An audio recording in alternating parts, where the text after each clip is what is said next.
Assalamualaikum warahmatullahi wabarakatuh. Alhamdulillahi rabbil alamin. Wassalatu wassalamu ala ashrafil mursalin Nabiyina wa maulana Muhammadin wa ala alihi wa sahbihi ajma'in. Wa ashhadu an la ilaha illallah wahdahu la syarikalah. Wa ashhadu anna Muhammadan abduhu wa rasuluh sallallahu alaihi wa ala alihi wa sahbihi wa man tabi'al huda ila yaumiddin. Alhamdulillah, puji syukur kita haturkan kehadirat Allah. Malam ini kembali kita lanjutkan pembahasan buku pengantar fikih jual beli dan harta haram yang mungkin terputus selama berapa tahun kita libur? 1 tahun. Masya Allah, liburnya 1 tahun. Jadi ini kajian rutin tahunan. Insya Allah kita sudah berada di penghujung pembahasan. Bukunya masih ada atau sudah hilang? Udah hilang, Insya Allah. Ya harap maklum ya, karena terlalu lama libur. Baik, kalau bawa buku silahkan dibuka mulai halaman 230 mengenai taubat dari harta haram. Bapak Ibu yang dimuliakan Allah, sebelum kita membahas tentang taubat harta haram, terlebih dahulu kita akan mengenal apa itu taubat. Taubat, taba, yatubu, secara bahasa artinya kembali. Sehingga orang yang bertaubat hakikatnya dia kembali. Kembali kepada siapa? Kepada Allah Subhanahu wa taala. Karena ketika seorang hamba dia takut kepada Allah, tidak ada tempat pelarian untuk berlindung kecuali dia berlindung kepada Allah. Kalau makhluk takut kepada makhluk yang lain, dia bisa berlindung kepada makhluk yang lain. Seorang makhluk A misalnya takut kepada si B, maka A bisa berlindung kepada C, bisa berlindung kepada D, dan seterusnya. Tapi ketika hamba takut kepada Allah, kepada siapa dia bisa berlindung? Tidak ada kecuali kepada Allah. Karena itu Nabi SAW mengajarkan kepada kita sebuah doa yang dibaca ketika sholat witir. Ini doa bisa dibaca ketika sedang sholat witir, baik ketika sujud maupun saat menjelang salam atau pasca sholat witir. Allahumma inni a'udzu biridhaka min sakhatik wa bimu'afatika min uqubatik wa a'udzubika minka. Di situ ada kalimat wa a'udzubika minka. Aku berlindung kepadamu, minka, darimu. Kita berlindung kepada Allah dari Allah. Maksudnya gimana, Pak?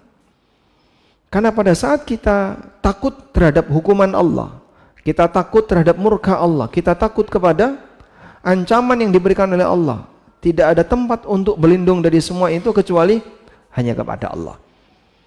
Karena itu orang yang bertaubat hakikatnya dia kembali kepada Allah. Taba yatubu bimakna raja'a.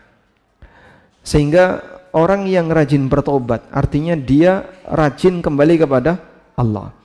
Dan Nabi SAW menyebut salat duha yang dikerjakan ketika mendekati waktu zuhur pada saat matahari sudah panas disebut oleh Nabi SAW sebagai salatul awwabin, salatnya orang yang rajin bertaubat.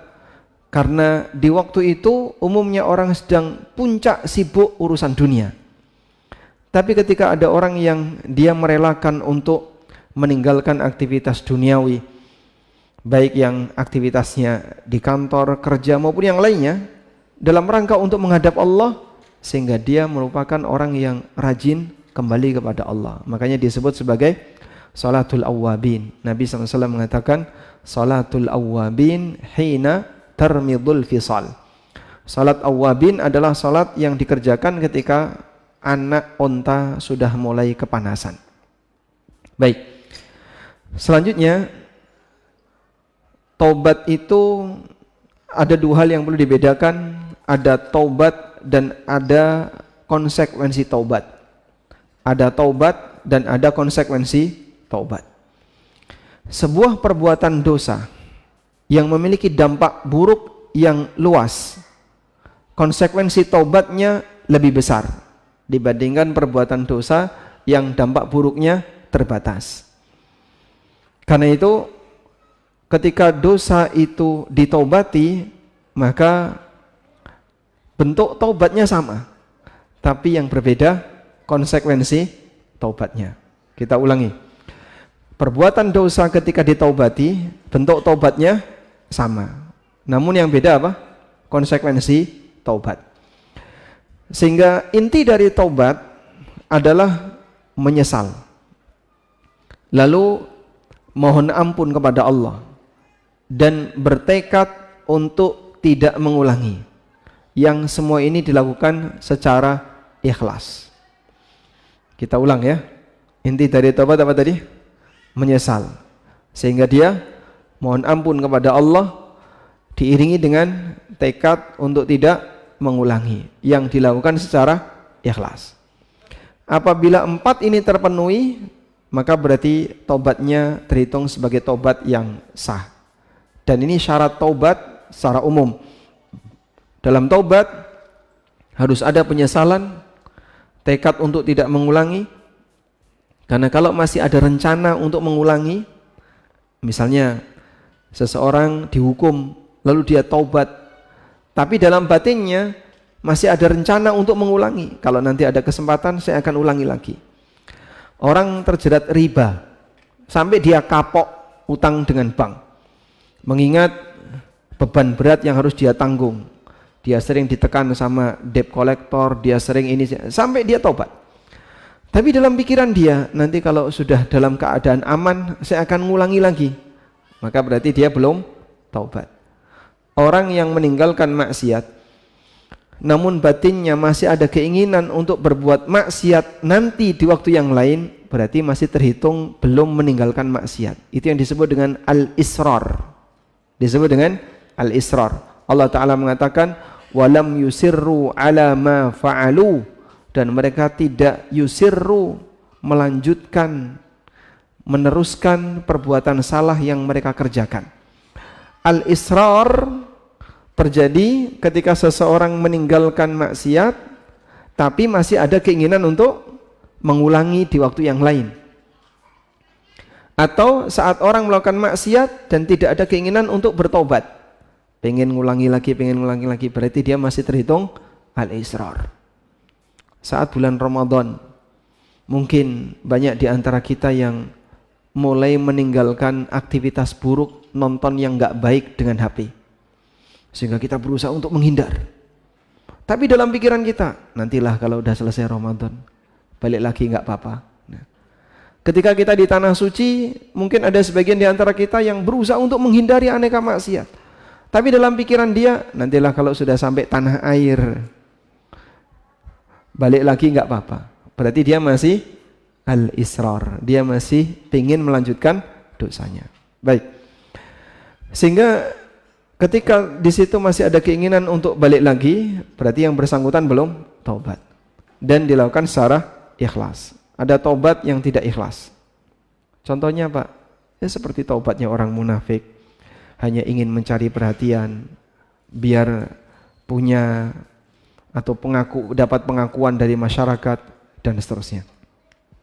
Selanjutnya, di sana ada konsekuensi taubat. Konsekuensi taubat ini berbeda-beda tergantung dari jenis kesalahannya. Sehingga ada taubat, ada konsekuensi taubat. Yang membedakan antara cara taubat 1, cara taubat 2 itu di konsekuensinya. Dan ini sangat dipengaruhi oleh jenis pelanggarannya. Pelanggaran A, konsekuensi taubatnya seperti ini. Pelanggaran B, konsekuensi taubatnya seperti ini, dan demikian seterusnya. Yang secara umum konsekuensi taubat ini bergantung dari seberapa jauh dampak buruknya. Allah Subhanahu wa taala menjelaskan bagaimana cara taubat yang harus dilakukan oleh para pendeta Yahudi. Allah Ta'ala mengatakan di surat Al-Baqarah ayat 160, illal ladzina tabu wa aslahu wa bayyanu faulaika atubu alaihim, kecuali orang yang bertobat lalu memperbaiki diri dengan mengubah kebiasaan buruk menjadi kebiasaan baik. Wa bayyanu, dan mereka menjelaskan. Kenapa ada kewajiban untuk menjelaskan? Sebab pendeta Yahudi ini mereka yang menutupi keterangan dalam Taurat mengenai status Nabi Muhammad SAW. Yang gara-gara mereka jadi banyak orang yang nggak mau beriman. Sehingga Yahudi itu dipercaya oleh masyarakat Arab ketika itu. Mereka kan ahli kitab, sudah baca Taurat, dan diakui bahwasanya dalam Taurat ada penjelasan tentang Nabi yang terakhir. Maka banyak masyarakat Arab yang konsultasi ke Yahudi. Apakah Nabi terakhir seperti yang disebutkan dalam kitabmu itu adalah seperti Muhammad? Mereka bilang tidak. Ya sudah, gara-gara mereka ini jadinya banyak orang yang tidak mau beriman kepada Nabi Muhammad SAW. Sebab banyak di antara manusia yang punya pemikiran menyimpang, itu sebabnya hanya karena ngikuti orang yang dianggap sebagai tokoh, orang yang dianggap sebagai orang pinter. Nah, orang pinternya keblinger. Saat yang pinternya nggak karuan, jadilah ulama usuk, tokoh agama yang jahat, maka dia menjadi penyebab banyak orang terhalangi untuk mendapatkan hidayah. Padahal dia yang tahu. Makanya tanggung jawab orang yang tahu ini diperintahkan oleh Allah, wa bayyanu, dan mereka menjelaskan. Baik, ayat semacam ini cukup banyak dalam Al-Quran. Allah tidak hanya memerintahkan mereka untuk taubat, tapi juga memerintahkan mereka untuk melakukan perbaikan, baik dengan amal saleh atau dengan membuat klarifikasi publik bahwa perbuatannya itu menyimpang. Makanya sebagian di antara ulama, mereka ketika bertobat dari pemikiran menyimpang sebelumnya, mereka menulis buku untuk menjelaskan bahwa pemikiran saya yang dulu menyimpang, sekarang saya sudah punya akidah yang baru yang lebih sesuai dengan ajaran Nabi dan para sahabat. Baik, sebagaimana yang terjadi pada Abul Hasan Al-Asy'ari, yang dulu beliau pernah jadi Mu'tazilah, kemudian beliau terpengaruh dengan pemikiran Kullabiyah, lalu beliau tinggalkan itu dan beliau kembali kepada akidahnya Imam Ahmad, ya, mengikuti apa yang tertera dalam Sahih Bukhari. Dan di saat itu beliau menulis kitab apa saja? Maqalatul Islamiyyin, Al-Ibanah an Usulid Diyanah, dan Risalah ila Ahli Tsaghar. Baik, selanjutnya, kalau kita bicara berkaitan dengan taubat dari harta haram, maka inti taubatnya sama, yaitu apa? Menyesal, lalu mohon ampun, kemudian diiringi dengan tekad untuk tidak mengulangi, dan dilakukan secara ikhlas. Sudah? Ini intinya. Sehingga siapapun yang pernah mengambil harta haram, dia wajib melakukan 4 ini. Baik, selanjutnya tinggal dia laksanakan konsekuensi taubatnya. Nah, di bagian ini insya Allah kita akan baca bagaimana konsekuensi taubat dari harta haram. Untuk bisa memahami konsekuensi taubat dari harta haram, kita akan lihat terlebih dahulu peta harta haram. Harta haram secara umum bisa kita bagi menjadi 2. Pertama, harta haram zatnya. Harta haram zatnya adalah harta haram yang ketika dia pindah kemanapun tetap haram. Misalnya Pak, segelas khamr. Khamr ini ketika dipegang oleh preman, halal atau haram? Haram. Khamr ini ketika dipegang oleh tokoh agama, halal atau haram? Tetap haram. Sehingga siapapun yang minum khamr, nggak ada istilah pengecualian. Yang rajin tahajud boleh, nggak ada. Karena yang namanya sesuatu yang haram, ketika diharamkan oleh Allah, semua kena hukum itu kecuali satu, orang yang terpaksa. Famaniturra fi ghairi baghin fi mahmasatin, barang siapa yang dia terpaksa karena kelaparan, maka dia boleh untuk mengkonsumsi sesuatu yang dilarang oleh Allah Subhanahu wa taala. Baik. Nah, harta haram zatnya ini taubatnya cuma satu, buang. Tidak ada pilihan yang lain. Pilihannya cuma satu, apa? Dibuang. Sebagaimana perintah Nabi SAW kepada para sahabat yang dulu mereka menyimpan khamar. Mereka dulu minum khamar. Mereka dulu bahkan sholat dalam keadaan mabuk. Dan yang melakukan itu tidak hanya sahabat biasa. Di antara sababun nuzul, Allah Ta'ala turunkan, ya ayyuhalladzina amanu la taqrabus salata wa antum sukara. Wahai orang yang beriman, janganlah kamu mendekati salat wa antum sukara, sementara kalian dalam kondisi mabuk. Ceritanya gimana? Ali bin Abi Thalib ngimami dan beliau dalam keadaan terpengaruh khamr membaca qul ya ayyuhal kafirun. Beliau salah. Lalu Allah Subhanahu wa taala perintahkan dilarang untuk salat dalam keadaan mabuk hatta ta'lamu ma taqulun, sampai kalian menyadari apa yang kalian baca. Sehingga dulu para sahabat mereka enggak sadar dengan apa yang dibaca karena mabuk. Sekarang kita enggak sadar dengan apa yang kita baca walaupun tidak mabuk. Makanya sebagian ulama mengatakan manusia saking mabuknya dengan dunia sampai dia nggak ngerti apa yang dia baca ketika sholat. Padahal ada banyak hal-hal penting yang seharusnya dia bisa pahami ketika sholat. Tayyib. Lalu Allah Subhanahu wa taala turunkan khamr dilarang 100%. Padahal ketika itu minuman pendamping bagi masyarakat Arab itu dua. Ada air putih, ini minuman utama. Minuman pendampingnya kalau di zaman kita kan dua ya, teh atau kopi. Makanya setiap kali Bapak bertamu ditawari apa Pak? Jus atau degan? Gak pernah ada. Rata-rata mau minum teh atau kopi. Degan. Ditawari teh kopi kok njaluk degan. Baik. Karena itu minuman pendamping masyarakat. Di masa silam selain air putih, minuman pendampingnya dua, susu dan khamar. Makanya saat Nabi SAW Isra Mi'raj dibawakan oleh Jibril 2 gelas, yang satu berisi susu, yang satu berisi khamar. Sebelum khamar diharamkan. Sebelum khamar diharamkan. Nabi SAW milih mana? Susu. Lalu Jibril mengatakan, laqad ikhtartal al-fitrah. Laqad ikhtartal fitrah. Engkau telah memilih fitrah. Fitrahnya beliau enggak suka khamar. Walaupun ketika itu khamr belum haram, masih diizinkan. Baik. Dari sinilah kita bisa lihat bagaimana orang Arab terhadap khamr itu ya seperti kita minum teh dan kopi, hampir tiap hari. Sampai ketika dilarang oleh Allah Subhanahu wa taala, Nabi sallallahu alaihi wasallam menyampaikan kepada mereka, "Ahriku, buang semua khamr kalian."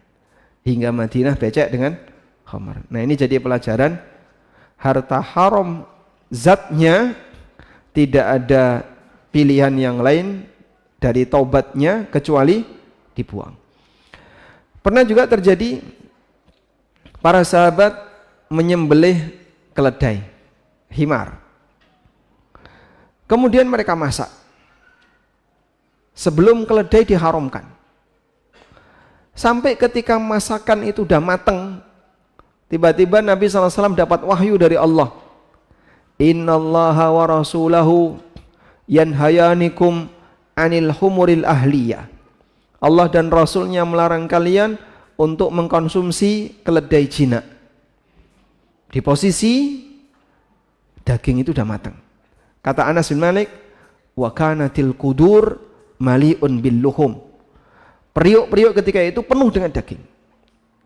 Apa yang mereka lakukan? Yang penuh daging ini Pak, dibuang semuanya.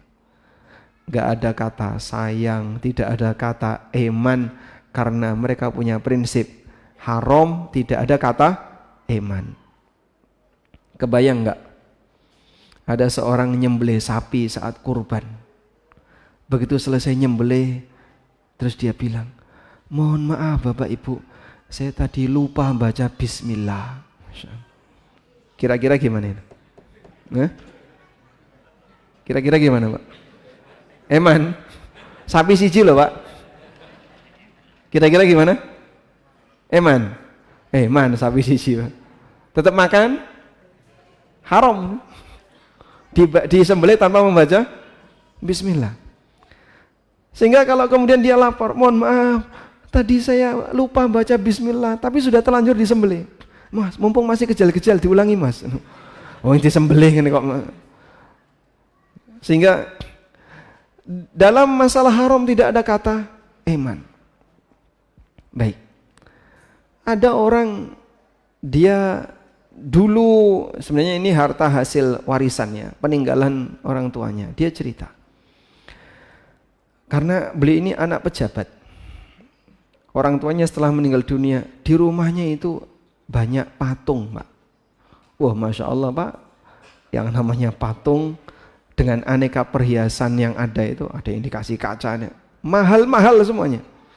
Bingung dia. Ini gimana solusinya? Gimana solusinya? Patung itu apa manfaat mubah? Ada nggak? Apa manfaat halal patung? Dipakai apa biar patung itu halal? Pondasi. Oh iya, dipakai pondasi ya. Jadi pas bangun nanti dipakai pondasi. Baik. Karena tidak ada manfaat yang mubah, maka pilihannya satu, ya dirusak. Sehingga dulu patung-patung orang musyrikin, sebagian di antara mereka kan keberatan ketika Nabi SAW dan para sahabat mau membongkarnya. Mereka minta, biarkan saja menjadi peninggalan leluhur, sehingga dijadikan sebagai cagar budaya, walaupun tidak disembah. Nanti dipasang misalnya pagar ya, sehingga nanti jadi kenangan. Dulu kita sembah ini, sekarang kita tinggalkan. Nggak ada istilah itu, bongkar semuanya. Sehingga nggak ada sayang, eman dalam hal yang haram, bahasa itu tidak berlaku. Walaupun mungkin berat bagi sebagian orang. Alhamdulillah, kalau misalnya Anda ya tidak mengalami situasi sebagaimana ujian yang Allah berikan kepada mereka yang dulu sempat bergelimang dengan sesuatu yang haram zatnya, berat bagi mereka untuk meninggalkan. Pak, itu di raknya kok banyak botol aneh-aneh itu, Pak. Oh iya mas, ini minum, Masya Allah, namanya apa saja itu? Mungkin ada yang kenal namanya. Botolnya aneh-aneh, dipasang di mana? Di rak, di ruang tamu. Ya, mungkin mereka yang sudah punya pengalaman ngerti, oh iki mesti merek iki, larang gitu. Ada nggak orang yang koleksi kayak gitu? Boleh nggak seperti itu, Pak? Ini kan salah satu label maksiat. Apakah Bapak pingin disebut pemabuk? Nggak pingin. Tapi ini impor dari Perancis ya mas, ini dari Itali, yang ini dari Spanyol. Sudah Pak, pecah semua Pak, pecahkan semua. Wah mahal ya mas. Tidak ada kata sayang untuk sesuatu yang dilarang. Ya hukum asal botol memang mubah, tapi ketika itu jadi atribut orang jahat, ya, atribut pemabuk misalnya, maka kita tidak boleh menyimpannya, kecuali kalau botol umum ya. Itu Pak, yang dipakai jualan bensin Pak. Itu bukan untuk atribut mas, itu memanfaatkan wadahnya, karena dia tepat 1 liter. Sehingga bukan masalah botol yang jadi kebanggaan, dia punyanya wadah seperti itu. Kalau Bapak mau jadikan wadah botol Bapak sebagai misalnya dikasih ikan cupang atau apa, mungkin masih ringan. Baik, ini harta haram karena zatnya. Berikutnya kita beralih ke yang kedua, harta haram karena cara mendapatkannya. Harta haram karena cara mendapatkannya. Zatnya halal, tapi dia didapatkan dengan cara yang dilarang. Contohnya apa? Harta riba, hasil jual beli rokok, masuk nggak? Hasil jual beli khamar. Intinya harta yang didapatkan dengan cara yang dilarang. Sudah? Walaupun zatnya halal. Selanjutnya, untuk yang kedua ini dibagi menjadi dua. Harta yang diharamkan karena cara mendapatkannya dibagi dua. Pertama, harta haram yang didapatkan dengan cara dolim. Saya ulangi, harta haram yang didapatkan dengan cara dolim. Status harta haram yang didapatkan dengan cara dolim sama seperti haram zatnya, sehingga mau pindah ke tangan siapapun tetap haram. Misal hasil korupsi, kalau dia dikasihkan ke masjid jadi halal enggak? Hasil korupsi kalau dikasihkan ke masjid jadi halal enggak? Tetap haram. Kenapa Pak? Karena harta haram yang didapatkan dengan cara dolim pindah kemanapun tetap haram. Makanya peraturan yang berlaku di negara ini, ketika orang lain menerima pemberian dari harta haram korupsi misalnya, atau hasil mengambil dari negara, maka terhitung sebagai money laundry. Jika yang nerima ini tahu, dia termasuk di antara penadah kriminal, dan hukumnya dia kena kriminal. Orang maling terus dia jual ke si A, dan si A ini tahu kalau ini hasil maling, apa status si A? Penadah, dan penadah dari hasil kriminal, dan dia tahu kalau itu hasil kriminal, dia termasuk pelaku kriminal. Sehingga di negara ini tolong menolong dalam maksiat kena pasal.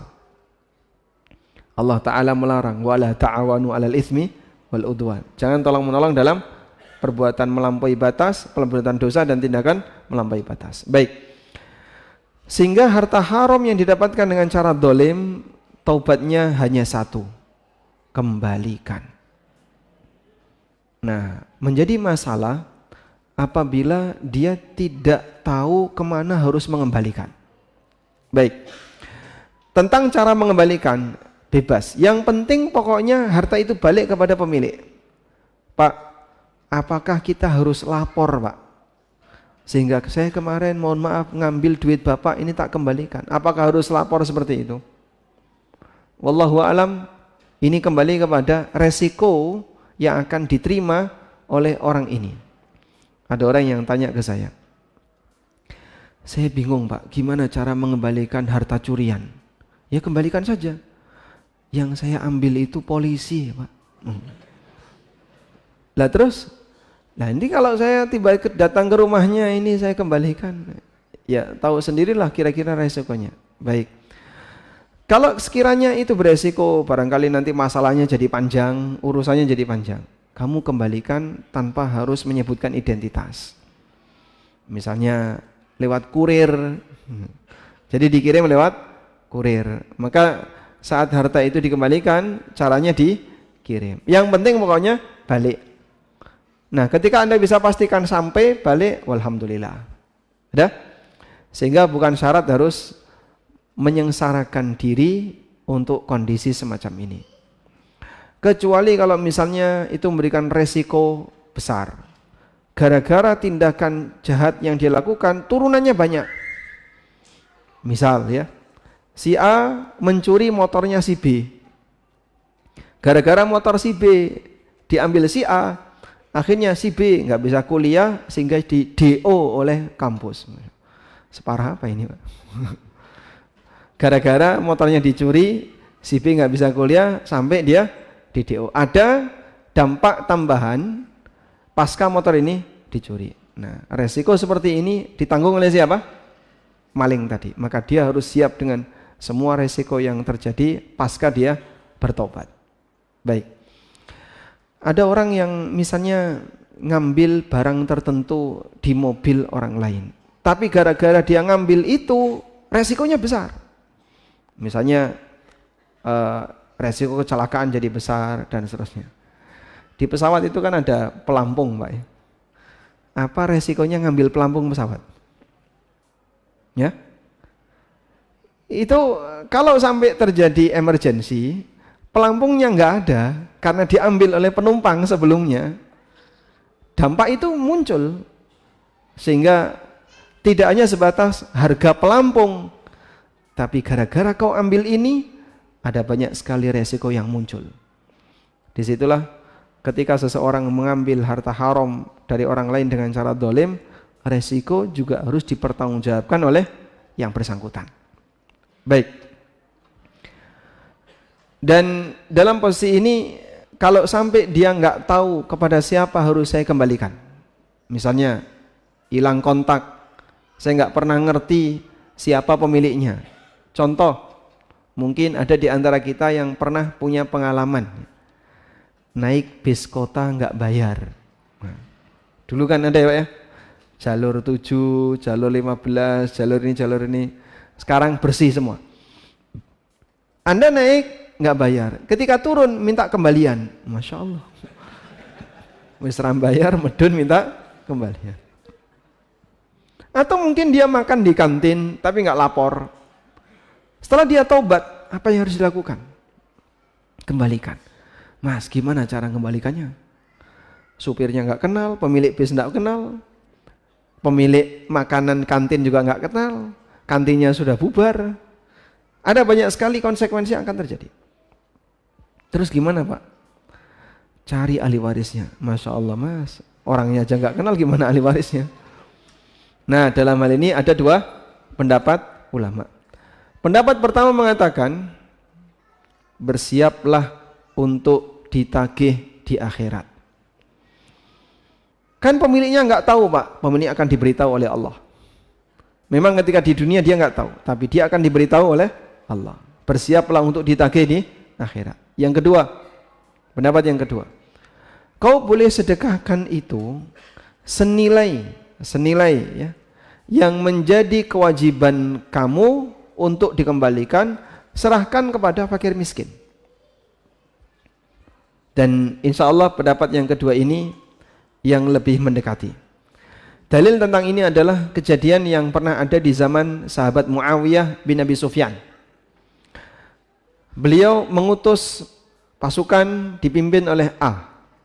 Lalu setelah pasukan ini menang, ada salah satu pasukan yang mengambil harta rampasan sebelum dibagi. Sampai di rumah dia tobat, terus dia balik. Saya ingin mengembalikan ini. Maka dia lapor kepada panglima. Panglimanya menolak. Saya nggak mau terima. Gimana saya akan membagikan ini padahal seluruh pasukan sudah bubar. Ya coba diumumkan di grup WA lah. Akhirnya karena ditolak, sedih orang ini. Sampai dia nangis, bingung gimana cara tobatnya. Hingga ada salah seseorang yang memberikan solusi. Baik, begini saja. Coba kamu sedekahkan kepada fakir miskin atas nama semua pasukan. Allah Subhanahu wa ta'ala Maha tahu kepada siapa pahala dari sedekah ini akan disalurkan. Orang ini setuju, akhirnya dilakukan. Nah, saat mendengar fatwa semacam ini, fatwa ini sampailah di telinga Muawiyah bin Abi Sufyan. Dan Muawiyah ini sahabat. Qaul sahabat itu lebih tinggi daripada ucapan selain sahabat. Yang berfatwa ini tabi'in.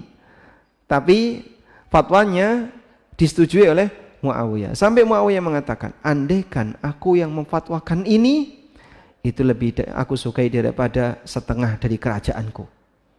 Andaikan aku yang memfatwakan ini, lebih aku sukai daripada setengah dari kerajaanku. Alias apa? Beliau setuju dengan fatwa yang disampaikan oleh tokoh tabi'in tadi.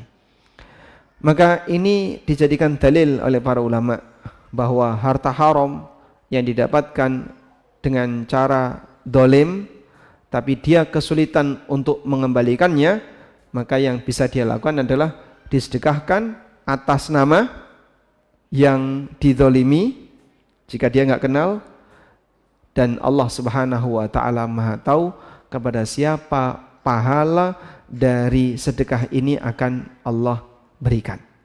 Baik. Lalu bagaimana Pak kalau misalnya di akhirat mereka dipertemukan? Nah, solusi ini ternyata masih bersambung. Andaikan nanti di akhirat Allah pertemukan orang ini dengan pemilik harta haram tadi, atau yang mengambil harta haram tadi. Sehingga misalnya dia datang kemudian nagih, ya Rab, si A pernah mengambil HP saya, si B pernah mengambil harta saya, ya. Padahal dia sudah mensedekahkan, dia mungkin nuntut, maka nanti pahala tadi bisa dipakai untuk penggantinya.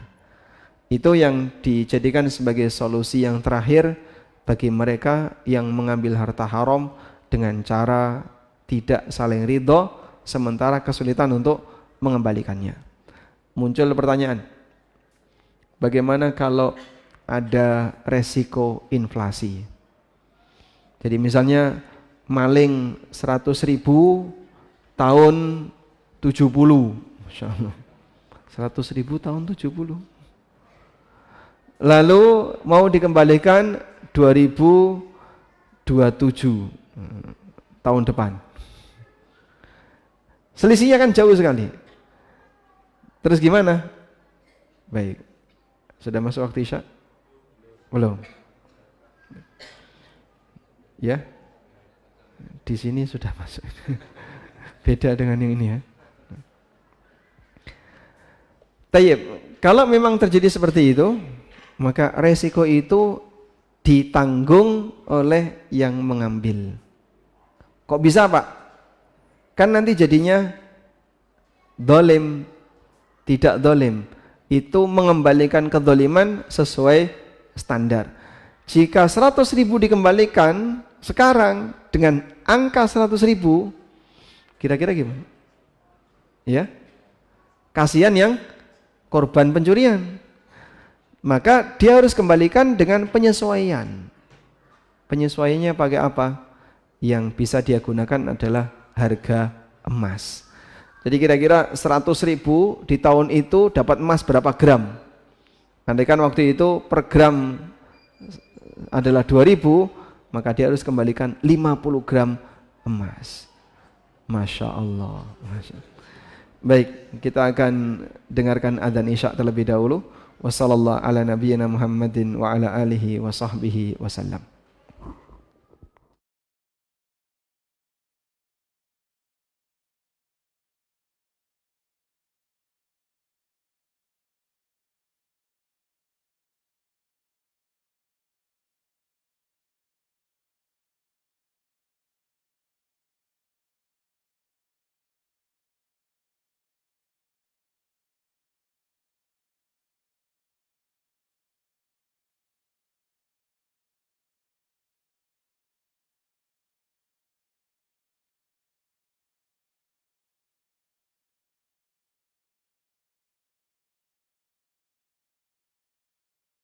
لا إله إلا الله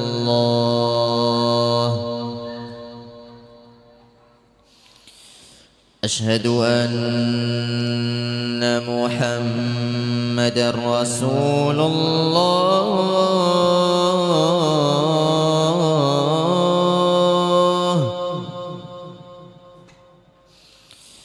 أشهد أن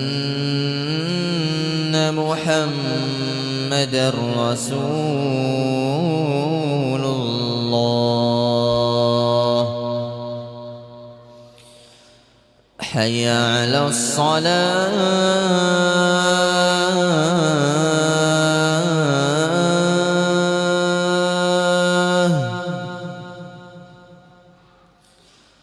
حي على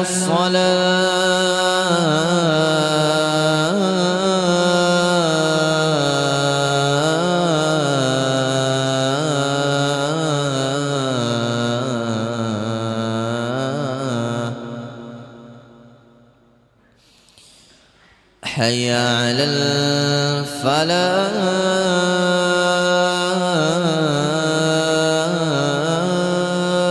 الفلاح حي على الفلاح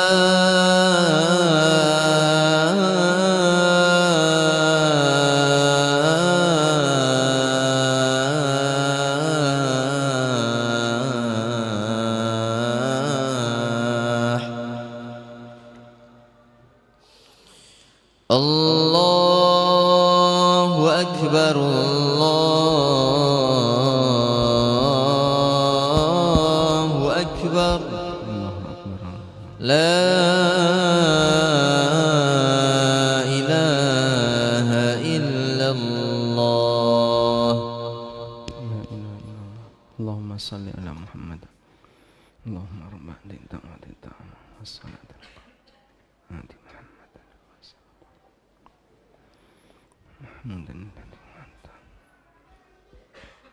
الحمد لله حق حمده وأشهد أن لا إله إلا الله وحده لا شريك له تعظيما لمجده وأشهد أن محمدا عبده ورسوله صلوات ربي وسلام عليه وعلى آله وأصحابه ومن سار على نهجه واستنى بسنته إلى يوم القيامة.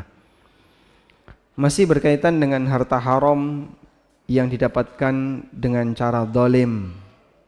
Tadi kita sebutkan bahwasanya tobatnya adalah dengan cara dikembalikan ke pemilik. Jika ada resiko tambahan disebabkan karena tindakannya, maka resiko itu wajib ditanggung oleh orang yang bertindak jahat. Karena konsekuensi dari tobatnya, jika dia salah satu, lalu kesalahan satu ini membawa kepada kesalahan dua, membawa kepada kesalahan tiga, maka semua harus dia tanggung. Selanjutnya,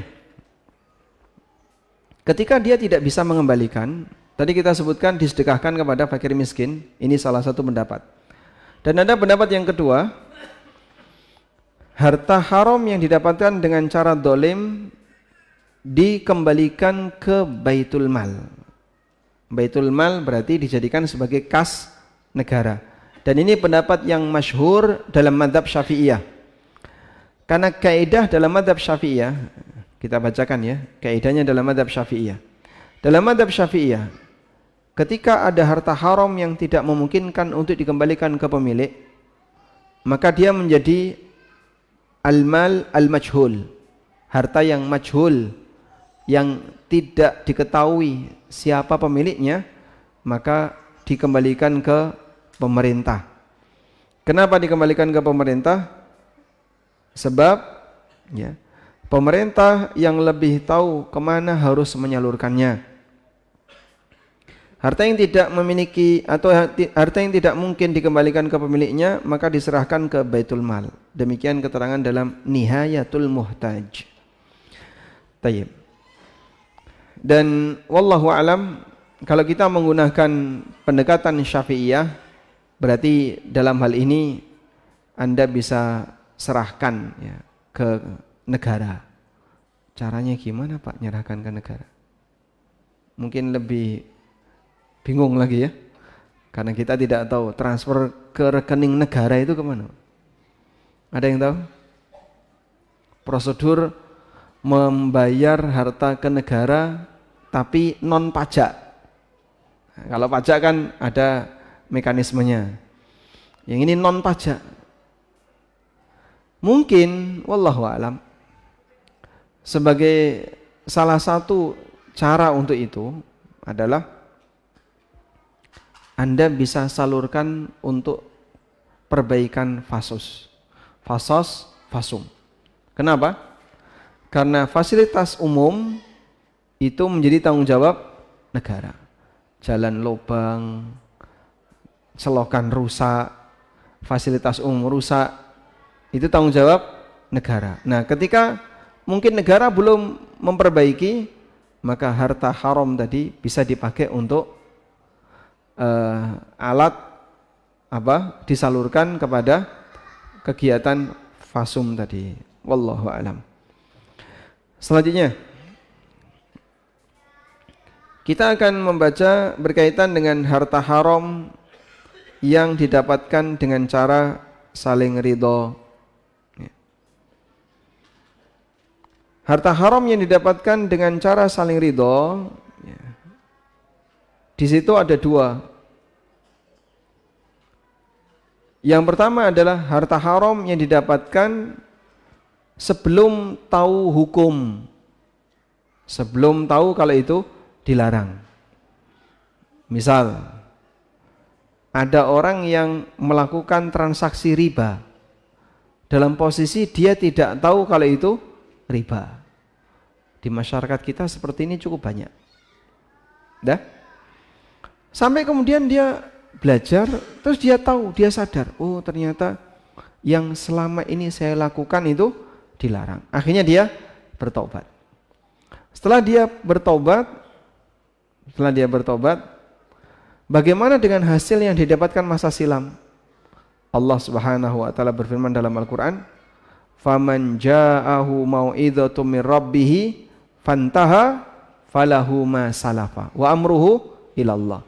Siapa yang sudah mendapatkan penjelasan dari Rabb-nya lalu dia berhenti, maka dia berhak untuk mendapatkan harta yang dia dapatkan di masa silam dan urusannya kembali kepada Allah. Sehingga yang dulu tidak tahu hukum, status harta itu halal baginya. Bertahun-tahun dia mungkin kerja di lembaga ribawi karena nggak tahu. Kemudian setelah dia tahu, dia resign. Padahal dia sudah berhasil dapat A, dapat B, dapat C. Apakah harus memiskinkan diri? Tidak. Itulah kemudahan yang diberikan oleh Allah Subhanahu wa taala bagi umat Muhammad sallallahu alaihi wasallam. Mereka yang taubat dari harta haram yang sebelumnya dia dapatkan dalam posisi dia enggak tahu, tidak ada kewajiban untuk dia keluarkan. Boleh dia miliki. Sehingga sahabat yang dulu kaya dari hasil khamar sebelum khamar diharamkan, rentenir yang dulu dapat harta dari hasil riba sebelum ada ayat yang mengharamkan riba, diizinkan oleh Allah, silahkan dinikmati. Nah, ini memberi motivasi bagi mereka yang mau tobat agar segera tobat. Kalau kau tobat, apa yang kau dapatkan dulu sebelum kau tahu tidak akan diminta oleh negara Islam atau kalian tidak wajib untuk mengeluarkannya. Boleh untuk kalian miliki. Baik. Namun ada dua hal yang perlu dibedakan ya. Tidak tahu hukum dan tidak tahu hukuman. Sama atau beda? Sama atau beda? Beda ya. Kalau tidak tahu hukum, maka dia tidak bersalah karena tidak tahu. Dan konsekuensinya tidak berlaku. Tidak ada konsekuensi taubat. Sudah? Kalau tahu hukum tapi tidak tahu hukuman, maka dia tetap dihukum. Karena dia sudah tahu hukum, walaupun tidak tahu hukuman. Misal ya, ada orang melanggar lalu lintas, nekat dia, ditangkap petugas. Bapak tahu pelanggaran Bapak? Tahu Pak. Kenapa Bapak melanggar? Ya kan cuman gitu aja kok. Tak tunjukkan Pak. Bapak melanggar pasal A, B, C, D, 5 pasal. Maka total denda Bapak 5 juta. Wah, saya baru tahu Pak kalau 5 juta. Ngerti gini ya saya nggak melanggar. Tetap dihukum nggak? Tetap. Seorang sahabat ada yang hubungan badan di siang hari Ramadan. Dan dia tahu itu nggak boleh. Orang puasa nggak boleh hubungan badan. Tapi dia nggak tahu hukumannya. Lalu dia datang kepada Nabi SAW. Ya Rasulullah halaktu. Ya Rasulullah aku binasa. Aku melakukan pelanggaran. Wa madzak? Kau melakukan apa? Kemudian dia menyampaikan, aku melakukan hubungan badan dengan istriku.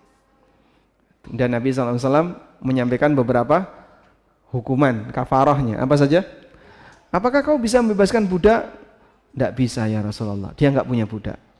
Apakah kau bisa puasa 2 bulan berturut-turut? Lihat, sahabat ini masih muda.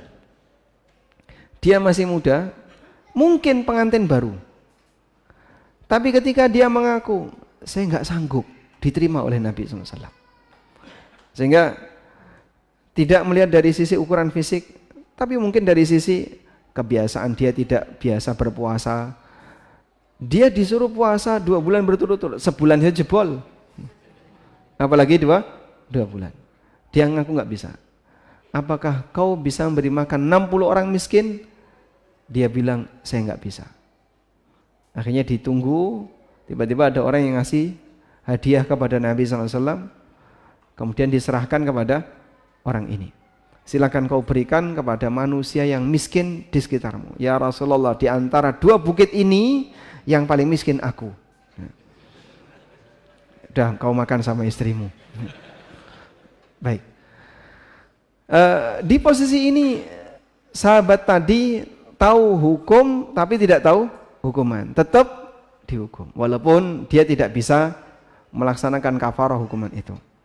Nah, oleh karena itu kalau misalnya ada orang yang sudah tahu, saya tahu ini haram, tapi saya butuh dan saya nggak ngerti kalau hukumannya harus dikembalikan, tetap harus dikembalikan.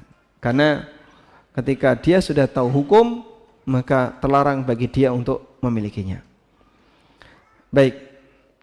Selanjutnya yang kedua adalah orang mengambil harta haram dengan cara saling ridho dan dia tahu kalau itu haram. Dia tahu kalau itu haram. Maka dalam posisi ini tidak boleh dia miliki. Dalam posisi ini tidak boleh dia miliki.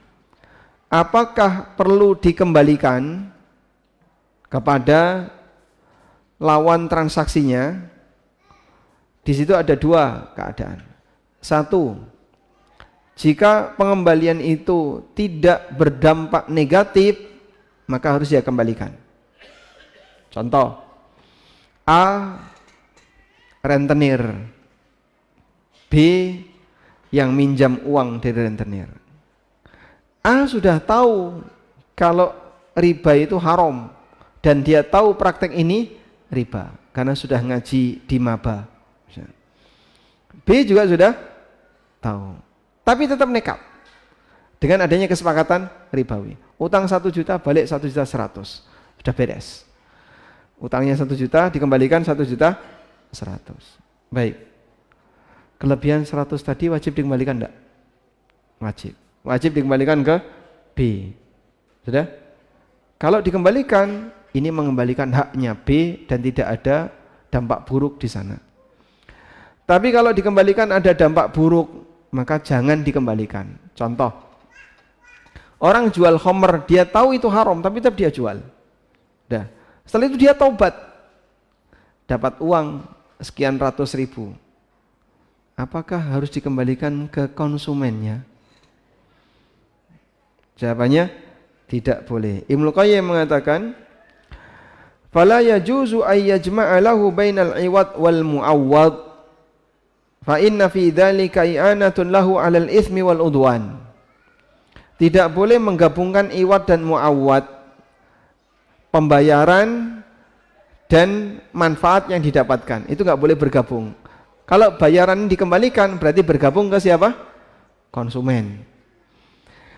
Karena jika ini dikembalikan, itu akan membantu seseorang untuk semakin berbuat dosa dan bertindak maksiat, dan memudahkan dia untuk melakukan sebagai pelaku perbuatan maksiat. Misalnya, Mas, kemarin saya jual ke Anda khamr, sekarang saya sudah tobat, duitnya tak kembalikan. Dia sudah dapat khamr, wis mendem duitnya balik. Kira-kira gimana? Tambah parah. Maka yang seperti ini jangan dikembalikan. Baik. Nah, Ibnu Qayyim itu membahas untuk kasus pelacur. Wanita pezina yang dia dapat uang lalu dia taubat. Apakah harus mengembalikan kepada lelaki yang kemarin jadi pasangan zinanya? Ibnu Qayyim melarang, jangan dikembalikan. Karena dikembalikan makin enggak karuan lelaki yang tadi menjadi pasangan zinanya. Baik. Sehingga dikemanakan uang itu kalau tidak dikembalikan kepada konsumennya? Uang itu diserahkan ke Baitul Mal. Diserahkan ke negara. Sudah? Karena tadi kaidahnya, setiap uang yang pemiliknya tidak ada, maka diserahkan ke kas negara.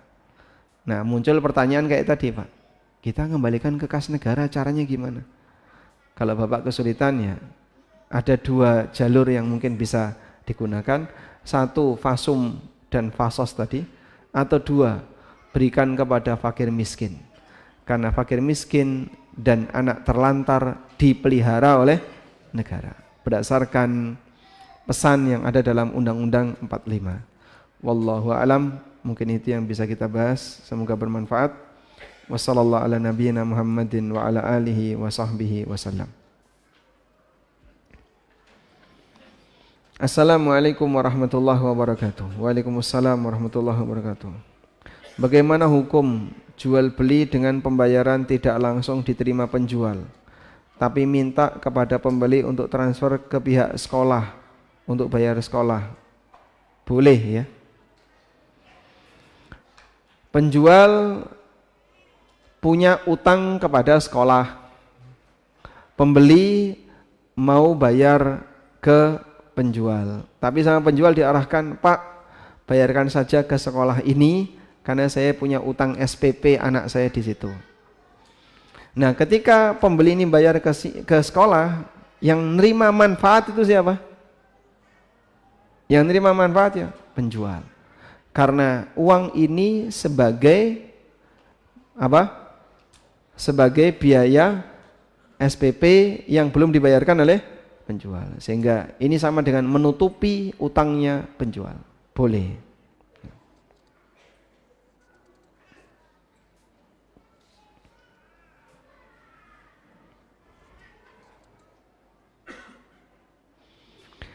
Baik, ini ada satu pertanyaan tapi pakai istilah yang mungkin sebagian orang menghindari ya.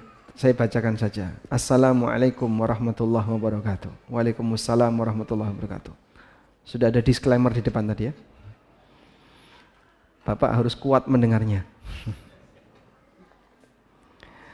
Banyak orang sesat karena disesatkan oleh orang yang memang mau menyesatkan. Jadi kata-kata sesat ada banyak di sini. Apakah orang yang disesatkan oleh orang-orang yang memang ingin menyesatkan ini berdosa? Apakah orang yang sesat karena ketidaktahuannya dia berdosa? Nah, ketika orang itu menyimpang sebab dia mengikuti ajakan orang lain yang menyimpang, dalam posisi dia tahu itu menyimpang, ya, maka mereka ta'awun alal itsmi wal udwan, tolong menolong dalam maksiat, dan semuanya berdosa. Dah? Loh, tapi kan saya diajak orang. Walaupun kau diajak, kenapa kau ikut? Kecuali dipaksa. Diajak sama dipaksa sama atau beda? Sama atau beda? Setan itu cuma ngajak. Setan tidak pernah maksa. Sehingga tangan orang tidak diseret untuk mengambil uang riba, mata orang tidak diseret untuk melihat yang tidak benar, lisan seseorang tidak ditarik sama setan untuk berbicara yang jorok dan seterusnya. Makanya saat iblis berkhutbah kelak di neraka, apa kata dia? Fala talumuni walumu anfusakum. Kalian jangan salahkan aku, tapi salahkanlah diri kalian. Karena iblis cuma ngajak. Iblis tidak maksa. Ini ada di surat apa Ustaz? Ibrahim. Ketika iblis menyampaikan pernyataan terakhir kepada para pengikutnya, Allah Subhanahu wa taala menyebutkan ini di surat Ibrahim ayat 22. Iblis bilang, "Wa ma kana liya 'alaikum min sultanin." Aku enggak punya kuasa untuk maksa kalian. Illa an da'autukum fastajabtum li. Aku hanya ngajak kalian tapi kalian ikut. Fala talumuni walumu anfusakum. Salahkan diri kalian, ngapain kalian ikut? Dijak kok ikut. Ada dijak untuk maksiat. Maka iblis tidak bertanggung jawab pada saat dia menyesatkan semua penduduk neraka. Hasan Al-Basri mengatakan iblis berkhutbah di atas mimbar yang terbuat dari api. Lalu dia menyampaikan pesan ini di surat Ibrahim ayat 22. Aku hanya ngajak kalian, fastajabtum li, lalu kalian mengikuti aku. Fala talumuni walumu anfusakum. Jangan salahkan aku, salahkan diri kalian. Ma ana bimusrihikum wa ma antum bimusrihi. Aku tidak bisa menolong kalian dan kalian tidak bisa menolongku. Sehingga dia tidak tanggung jawab terhadap kesalahan yang dilakukan oleh pengikutnya. Baik. Dari situlah kalau ada orang yang memang tersesat karena dia mengikuti orang yang ngajak dia, maka dalam posisi ini dia ikut berdosa. Kenapa kamu ikut? Selanjutnya Pak, kalau nggak tahu sama sekali Pak, gimana Pak? Kalau nggak tahu, wahisabuhu 'alallah. Nanti yang menghisap adalah Allah. Allah Subhanahu wa taala nanti yang akan mengadili dia. Apakah betul memang dia sama sekali nggak tahu? Ataukah sebenarnya dia sempat tahu tapi sengaja milih yang ini? Dan itu berbeda. Sama seperti misalnya orang yang dia tidak mau masuk Islam dengan alasan saya nggak tahu sama sekali. Nanti dia akan diadili oleh Allah, dan Allah Maha tahu lahir batin sang hamba. Bagaimana membuang harta yang hampir semua yang dimiliki berasal dari bekerja di tempat yang tidak syar'i? Kembali kepada tadi ya, apakah dia tahu hukum atau tidak tahu hukum? Kalau dia sudah tahu hukum, ya konsekuensinya itu semuanya harus ditinggalkan, harus dikeluarkan. Tapi kalau dia tidak tahu hukum sehingga dia kerja di situ dalam keyakinan dia, saya kerja di sini mubah dalam keyakinan dia, maka halal untuk dia terima. Ada salah satu teman yang resign dari bank, Pak. Bank ribawi, Pak. Dia cerita, kita dulu sebelum kerja itu sholat duha bareng-bareng. Jadi jam 7 masuk, nanti banknya kan buka jam 8 layanan ya. Jam 7 sudah sampai kantor, ada musola di situ, sholat duha. Lalu ada tausiah, ngundang siapa, ada tausiah. Sudah? Dimotivasi, kalian ini pejuang untuk bisa menghasilkan nafkah bagi keluarga, pejuang untuk pendapatan negara dan seterusnya. Takbir, Allahu Akbar. Ya, satu musola takbir semuanya. Sebelum kerja di dunia ribawi, mereka punya semangat takbir. Masya Allah.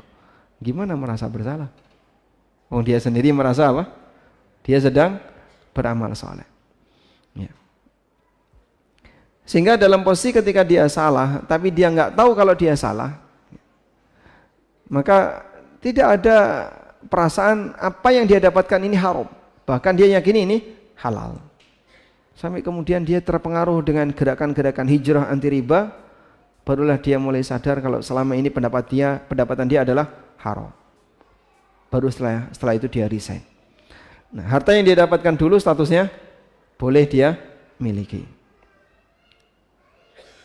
Bagaimana membayar zakat mal yang belum dibayarkan? Apakah boleh dengan harta tersebut? Zakat mal yang belum terbayarkan, jika disengaja berdosa dan tetap wajib dibayarkan. Jika tidak disengaja atau tidak tahu, maka tidak berdosa tapi tetap wajib dibayarkan. Kok wajib dibayarkan, Pak? Sebab ada hak fakir miskin, hak mustahik yang harus dia tunaikan. Pertanyaannya, boleh enggak dari harta tadi? Ya kalau itu haram ya enggak boleh. Tapi kalau diyakini pada posisi ketika dia belum tahu hukum, berarti statusnya halal. Boleh untuk dijadikan sebagai alat bayar zakat. Wallahu a'lam. Assalamualaikum warahmatullahi wabarakatuh. Waalaikumsalam warahmatullahi wabarakatuh. Saya bekerja sebagai operator SPBU. Halal atau haramkah? Karena setiap kali saat setoran uang selalu ada sisa. Karena penjualan pembulatan. Misal 9.800 atau 9.900 digenapi jadi 10.000. Baik. Pembulatan ini kalau konsumennya ridho, tidak masalah. Apalagi kalau susah nyusui Pak ya. Berapa? 10.000. Penuh Pak, penuh tangki ya. Penuh tangki kan pelan-pelan kan ya Pak. Tertera angka di situ. 9.850. Nyusui berapa Pak? Hah? Golek duit 150 gak nemu. Tapi konsumennya ridho. Udah nggak apa-apa lah, bayar 10.000. Pergi dia. Kalau udah ridho, sah. Nah, nilai selisih ini milik siapa? Perusahaan. Nilai selisih ini milik perusahaan, milik pom bensin tadi. Akumulasinya nanti terserah pom bensin. Mau dibagikan ke karyawan, mau dia gunakan sendiri, silakan. Yang penting konsumennya ridho. Maka para pelayan SPBU barangkali memastikan ya, kalau ada selisih uang karena kan belinya nggak genep sepenuh tangki dan seterusnya, Anda pastikan ada selisih sekian, enggak apa-apa ya Pak. Kalau dia bilang enggak apa-apa, selesai. Berarti dia sudah ridho. Wallahu a'lam. Walhamdulillahirabbil alamin. Baik, cukup insyaallah ya. Ini ada satu lagi tentang KPR rumah subsidi. 2 tahun setelahnya saya baru tahu kalau KPR itu riba. Lalu rumah tersebut saya oper kredit ke orang lain karena waktu itu belum kuat untuk melepasnya. Apakah saya masih ikut menanggung dosa KPR rumah tersebut? Nah. Baik, Anda ketika ngambil KPR itu dalam posisi Anda tidak tahu, maka insya Allah tidak berdosa. Selanjutnya, rumah hasil KPR itu halal atau haram? Rumah hasil KPR itu halal atau haram? Hah? Haram. Berarti disedekahkan. Cicilan belum lunas sudah wakaf rumah. Halal atau haram? Halal. Rumah hasil KPR ini halal. Sudah? Haramnya di mana Pak? Dia bayar ribanya itu yang haram, bayar bunganya yang haram. Kalau rumahnya halal. Karena rumah ini sebenarnya adalah hasil dari transaksi jual beli antara konsumen dengan developer. Tapi karena dia nggak punya uang tunai, ditalangi oleh bank. Sehingga di situ ada 2 akad. Akad jual beli. Ini terjadi antara siapa? Konsumen dengan developer. Akad utang piutang terjadi antara konsumen dengan bank. Yang masalah yang mana? Akad yang kedua. Akad pertama tidak ada masalah. Ya? Maka karena rumah ini didapatkan melalui jual beli, halal baginya. Tapi mohon dicatat, ini jawaban untuk yang sudah berkasus, bukan ajakan yang belum berkasus untuk melakukan kasus. Wah ini halal, aku tak melu. Oh, jangan kayak gitu. Memanfaatkan fatwa dalam kondisi sempit. Tidak boleh ya. Kalau Bapak sudah tahu itu nanti akan bakal ada ribanya, jangan dilakukan. Tapi bagaimana kalau sudah terlanjur? Nah, kita kasih penjelasan status rumah itu halal. Sehingga sebenarnya Anda tidak harus oper kredit jika masih membutuhkan rumah itu sebagai tempat tinggal. Wallahu a'lam. Baik, demikian semoga bermanfaat. Wassallallahu ala nabiyyina Muhammadin wa ala alihi wa sahbihi wasallam.